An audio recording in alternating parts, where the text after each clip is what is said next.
Syahrini rela hamburkan uang nyaris Rp200 juta cuma buat beli raket tenis. Penyanyi Syahrini rela hamburkan duit nyaris Rp200 juta cuma buat main tenis. Iya, Syahrini rogoh kocek nyaris Rp200 juta untuk membeli sebuah raket tenis. Seperti diketahui, penyanyi Syahrini memang dikenal sebagai penyanyi ternama tanah air. Tak hanya punya suara merdu, Syahrini juga dikenal sebagai artis yang memiliki gaya hidup mewah. Ia kerap kali plesiran mewah ke luar negeri bersama suaminya, Reino Barak. Tak hanya itu, Syahrini juga kerap kepergok memakai barang branded di sekujur tubuhnya. Seperti baru-baru ini, pelantun lagu "Sesuatu" itu bahkan nekat merogoh kocek mahal demi hobinya berolahraga tenis. Istri Reino Barak itu diketahui merogoh kocek hingga nyaris Rp200 juta.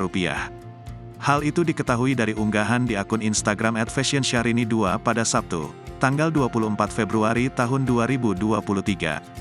Di unggahan itu, Syahrini tampak sedang berfoto di lapangan tenis. Seperti biasa, ia pun tampil kece menggunakan baju olahraga tenis.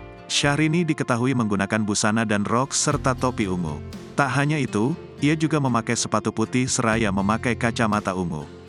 Di foto itu, Syahrini tampak menenteng raket tenis yang super mentereng.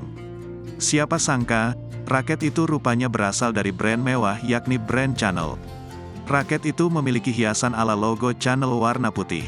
Mengejutkannya, saat ditelusuri, raket Chanel itu memiliki harga fantastis setara mobil lo. Iya, harga raket itu rupanya dibanderol dengan harga Rp175.185.